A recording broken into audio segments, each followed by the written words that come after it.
Hello दोस्तों, नमस्कार। RJ Hindi कहानी में आपका बहुत बहुत स्वागत है। दोस्तों, कहानी का पूरा आनंद लेने के लिए वीडियो को लास्ट तक देखें। अगर कहानी पसंद आए तो कृपया चैनल को जरूर सब्सक्राइब करें और वीडियो को लाइक करें। तो दोस्तों चलिए शुरू करते हैं। रानी एक मध्यम वर्गीय परिवार की लड़की, जैसा नाम वैसा ही शौक भी। घर के कामकाज से कोसों दूर। जब तक छोटी थी माँ सब काम करती रही, पर जब रानी बड़ी हुई तो माँ ने समझाना शुरू किया कि बेटा कुछ सीख लो, कल को ससुराल जाओगी तो क्या करोगी। हम माँ बाप हैं तुम्हारे, तुम्हारी ये आदतें झेल लेंगे, पर वहां तुम्हें ही करना पड़ेगा सब कुछ। रानी हमेशा कहती, क्या माँ जस्ट चिल, रानी हूं मैं रानी, मुझे कुछ नहीं करना। मैं ऐसे लड़के से शादी करूंगी जिसके आगे पीछे नौकरों की लाइन हो। तुम मेरी चिंता ना करो, तुम्हारी तरह अपनी जिंदगी बर्बाद नहीं करने वाली मैं। दिन भर झाड़ू पोछा करके माँ ने गुस्साते हुए कहा, तेरी भलाई के लिए समझा रही हूँ, बाकी तेरी किस्मत, फिर आकर रोना मत मेरे पास, वहां कोई तुम्हारे बहाने नहीं सुनेगा, समझी। रानी ने कहा, अरे माँ मेरे पास ब्रह्मास्त्र है, तुम नहीं जानती अभी। माँ ने रानी की तरफ अचंभे से देखा और पूछा, अब एक क्या बला है। रानी ने कहा, ये मेरा ब्रह्मास्त्र है माँ, मैं बचपन से इसे आपके खिलाफ इस्तेमाल करती आ रही हूँ और आपको पता भी नहीं चला। जब आपको नहीं पता चला तो ससुराल वाले कौन से जेम्स बॉन्ड होंगे जो उन्हें पता चलेगा। माँ कुछ समझ नहीं पाई तो रानी ने कहा, जब भी आप मुझे कोई भी काम बोलती हो तो मेरा जवाब क्या होता है, आप ही बताओ। माँ ने कहा, तुम्हें आता ही क्या है जो मैं कोई काम बोल सकूं तुम्हें। रानी ने कहा, यही माँ, यही है मेरा ब्रह्मास्त्र की मुझे तो कुछ आता ही नहीं, और जोर जोर से हंसने लगी। माँ गुस्से में बड़बड़ाती हुई चली गई। माँ के लाख समझाने के बाद भी रानी में कोई सुधार नहीं आया। वो दिन भर टीवी देखती, सोती रहती और खाती रहती। माँ ने भी बोल बोल कर सिर पीट लिया अपना। रानी के पापा ने कहा, इतना क्यों परेशान होती हो रानी की माँ, हमारे बेटी के नसीब में सुख ही सुख है। कुछ महीने बाद रानी की शादी हुई। रानी बहुत सुंदर थी, इसलिए मोहित तुरंत उस पर मोहित हो गया था। ससुराल में रानी की पहली सुबह थी। मोहित जल्दी उठ गया था। करीब आधे घंटे से उठाते उठाते रानी उठी और बोलती है, माँ मेरी चाय कहाँ है, मुझे चाय चाहिए। मोहित ने कहा, रानी तुम अपने ससुराल में हो, उठो जल्दी, चाय तुम्हें ही बनानी है। बाहर रीमा दीदी तुम्हारा इंतजार कर रही हैं, जाओ तैयार हो। रानी बड़ी मशक्कत के बाद बिस्तर से उठी और आलस से भरी अवस्था में बाथरूम तक पहुंची और नहाकर तैयार हुई। मोहित ने भी सोचा कि शायद कल शादी के रस्मों रिवाजों के बीच थक गई होगी रानी, इसलिए उठ नहीं पाई जल्दी। अब मोहित को क्या पता कि इस सुंदर चेहरे के पीछे एक आलस की देवी भी विराजमान है। रीमा ननद रानी को लेकर किचन में गई। रानी देर से पहुंची थी, इसलिए सासू माँ ने पहले ही चाय बना दी थी और रानी को चाय देते हुए कहा, बहू आज मैंने बना दिया, पर कल से तुम्हें ही बनाना है, सुबह सुबह सबके लिए चाय। रानी ने सहमति देते हुए अपना सिर हिलाया। अब नाश्ता बनाना था। रीमा दीदी ने कहा कि रानी आज पोहे बना दो। रानी ने सोचा अब क्या करूं, तो उसने हाथ चलाने की जगह दिमाग चलाया और पूछा, दीदी कितने लोगों के लिए बनाना है। रीमा दीदी ने कहा, यही कोई 12 लोग होंगे सब मिलाकर, पर तुम घबराओ नहीं, इतनी भीड़ आज ही है। चाचा चाची, उनके बच्चे और मेरा परिवार भी है, तो लोग बढ़ गए हैं। कुछ दिन बाद सिर्फ 4 लोग ही बचोगे, तुम लोग यहाँ, माँ पापा मोहित और तुम। रानी ने रीमा दीदी से कहा, दीदी प्लीज बुरा मत मानिए, लेकिन मुझे इतने लोगों का खाना बनाना नहीं आता। हमारे यहाँ सिर्फ 3 ही लोग थे हम लोग, आज मदद कर दीजिए, मैं जल्दी ही सीख लूंगी। रीमा ने भी सोचा कि चलो नया माहौल है, इतनी जल्दी सब तो नहीं कर लेगी रानी, इसे भी थोड़ा वक्त चाहिए। रीमा ने सबके लिए पोहे बनाया और रानी ने बस कभी कभी कलछी हिलाया कढ़ाई में। नाश्ता परोसा गया। सबने तारीफ की कि पोहे अच्छे बने हैं, तो रानी ने मुस्कुराकर सबको धन्यवाद दिया। रीमा दीदी रानी को देखने लगी। उन्हें बहुत बुरा लगा उस वक्त कि बनाया तो मैंने, पर सब इसकी तारीफ कर रहे हैं। रानी ने बखूबी उस बात को भी संभाल लिया कि दीदी अगर मैं आपका नाम लेती तो सब कहते कैसी बहू लाई माँ जी, जिसको कुछ बनाना भी नहीं आता, और हमारे घर परिवार की बेइज्जती हो जाती। आपको बुरा लगा तो माफ करिएगा। रीमा ने भी रानी को प्यार से धन्यवाद दिया कि तुम अभी से कितना अच्छा सोचती हो हमारे घर के लिए। दोपहर में सब रिश्तेदारों के लिए भोज था तो रसोइये ने खाना बनाया। जैसे तैसे एक दिन तो निकल गया। रानी की माँ चिंता से मरे जा रही थी। उन्होंने रानी को कॉल किया तो रानी ने बताया, माँ चिंता ना करो, मेरा ब्रह्मास्त्र यहाँ भी चल रहा है। इसी तरह बहानों के बीच रानी की जिंदगी निकलने लगी। सब कुछ सीखने के नाम पर 3 महीने बीत गए, पर आज भी माँ जी को रानी के साथ खाना बनाना पड़ता था। माँ जी ने रीमा को बताया घर का सब हाल और कहा कि रानी कुछ सीखना ही नहीं चाहती। आज सिखाती हूँ और कल बोलती है कि माँ जी मैं भूल जाती हूँ, फिर से बता दीजिए। पूरा दिन टीवी देखती है, गाने सुनती है और आईने के सामने खुद को निहारती रहती है। मुझे तो लगता है इसकी सुंदरता ने हमें छल लिया। रीमा सब कुछ समझ रही थी। उसने कहा माँ चिंता ना करो, अभी 1 हफ्ते में राजू का स्कूल बंद होगा तो मैं आती हूँ, देखती हूँ आखिर परेशानी क्या है रानी की। मुझे तो पहले ही दिन रानी ने बेवकूफ बनाया था, अब मेरी बारी है। तुम बिल्कुल चिंता मत करो माँ, आ रही हूँ मैं जल्दी ही। रानी इन सब बातों से परे दूरदर्शन का आनंद ले रही थी। उसे नहीं पता था कि आगे क्या होने वाला है उसकी जिंदगी में। माँ की बातें सुनकर रीमा को भी चिंता हो रही थी कि रानी अगर जानबूझकर ये सब कर रही तो ये तो गलत बात है। सब एक परिवार है और परिवार में सबका अपना अपना दायित्व तो होता है। इस तरह जी चुराना और काम ना करना तो रानी की आदत हो गई है। अगर वक्त रहते इसे नहीं सुधारा गया तो आज तो सिर्फ माँ को तकलीफ हो रही है, कल को खुद रानी अपना काम भी नहीं कर पाएगी। रीमा घर की बड़ी बेटी है और अपने ससुराल की बड़ी बहू भी। वो अच्छे से जानती है घर की जिम्मेदारियों का एहसास। बस यही एहसास वो रानी को भी कराना चाहती थी। बहरहाल बच्चों की छुट्टियां हुई। दोनों बच्चों और पतिदेव के साथ रीमा मायके पहुंची। रविवार का दिन था और सुबह के कुछ 8 बज रहे होंगे। मोहित चाय का कप लेकर कमरे की तरफ जा रहा था। रीमा ने हंसते हुए कहा, अरे वाह मोहित, तुम तो बड़े पत्नीव्रता पति हो गए हो, कभी हमें भी पिलाओ अपने हाथ की चाय। मोहित को शर्मिंदगी महसूस हुई और उसने कहा, नहीं दीदी, मैंने ही कहा है कि इतवार को मैं ही चाय बनाया करूंगा। रीमा ने कहा, बहुत अच्छी बात है ये तो। मोहित कमरे में आ गया और रानी को बताया कि रानी, दीदी और उनका परिवार आया है।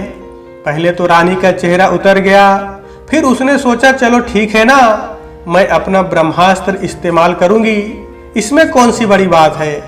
रानी बाहर आई, सबसे मिली। दोनों बच्चे जिद करने लगे, मामी कुछ खिलाओ ना, बहुत भूख लगी है। माँ के हाथों का तो हम रोज खाते हैं, आज आप खिलाओ। मन न होते हुए भी रानी बच्चों की बात ना टाल पाई और उनके लिए नाश्ते में हलवा बनाया। रीमा माँ को लेकर बाहर निकल गई थी कि रानी को अकेले ही काम करना पड़े। रानी को गुस्सा भी आया, पर जब बच्चों ने हलवे की तारीफ की तो रानी बहुत खुश हुई। कुछ देर बाद दोनों वापस आए और सबने नाश्ता किया। फिर रीमा ने रानी से चाय बनवाया। रानी हर बार बहाने कर रही थी, पर रीमा के पास इस बार हर बात का तोड़ था। रानी ने ब्रह्मास्त्र छोड़ते हुए कहा, दीदी, माँ जी बता रही थी कि आप कढ़ी चावल बहुत अच्छा बनाती है, आज हमें भी खिलाइए। रीमा सब समझ रही थी। उसने कहा, आज कढ़ी चावल ही बनेगी, मैं बताऊंगी और तुम बनाओगी, आखिर तुम इस घर की मालकिन हो। रानी ने सोचा अब क्या करें, उसके सभी पैतरे नाकाम हो रहे थे। आखिरकार उसे सारा काम करना ही पड़ा। सुबह से रात हो गई। आज टीवी, मोबाइल, ये सब की तो सुध ही नहीं रही रानी को। थकी हारी बिस्तर पर आते ही सो गई। अगला दिन आया। सुबह सुबह रीमा ने मोहित और रानी के कमरे का दरवाजा खटखटाया और रानी को जगाया। रानी 6 बज गए हैं, उठो।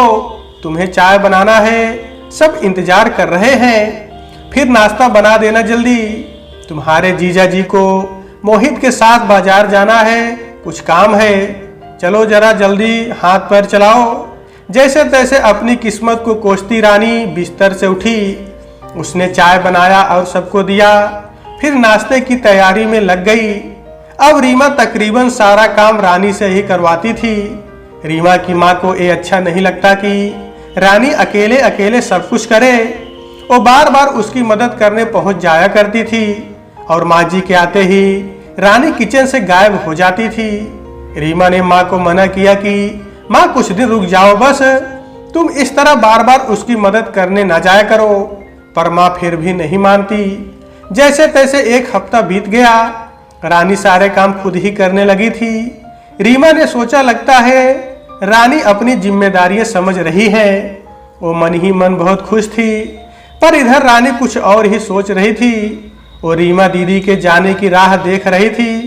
उसने सोचा ये चली जाएंगी और सब पहले जैसा हो जाएगा, मेरी बला टल जाएगी। एक हफ्ते हो गए।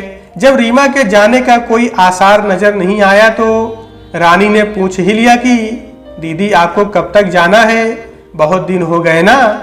रीमा भाप गई कि रानी में कोई सुधार नहीं आया है। उसने सोचा अब कुछ बड़ा ही करना पड़ेगा, अब इससे काम नहीं बनेगा।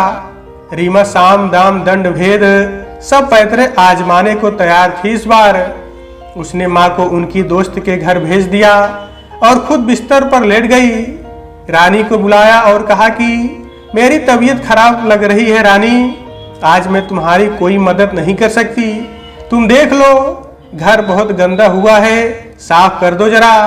फिर सबके लिए खाना बना देना, मेरे लिए खिचड़ी बना देना। बच्चों को पूछ लो क्या खाएंगे, जो खाएंगे वो बना देना। मैं जा रही हूँ आराम करने। रानी ने कहा माँ जी कहाँ हैं? रीमा ने बताया माँ की दोस्त बहुत ज्यादा बीमार है तो उन्हें जाना पड़ा।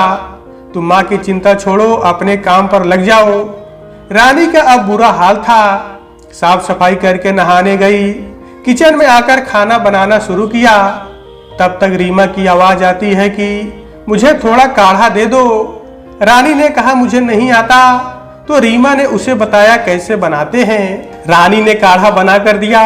वापस आई तो देखा दोनों बच्चों ने वापस पूरा घर गंदा कर रखा है। उसने बच्चों को डांटा तो वो रोने लगे। रानी डर गई कि कहीं दीदी ना देख ले, तो उसने उन्हें बुलाया।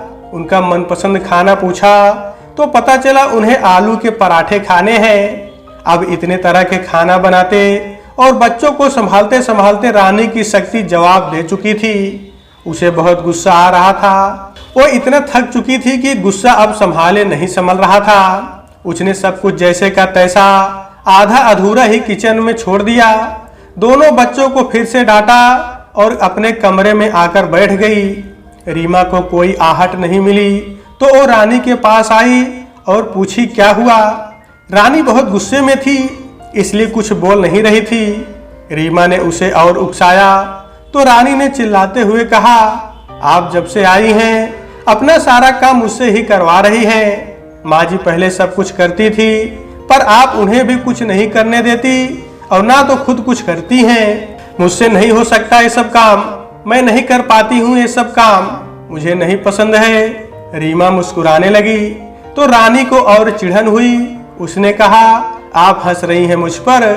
रीमा ने कहा नहीं रानी, मैं तो इसलिए हंस रही हूँ कि पिछले एक हफ्ते से सारा काम तुम खुद ही कर रही हो, सबका पूरा ख्याल रख रही हो, सबको समय पर चाय नाश्ता खाना सब कुछ तुम ही दे रही हो और सबको तुम्हारा बनाया खाना भी बहुत पसंद है।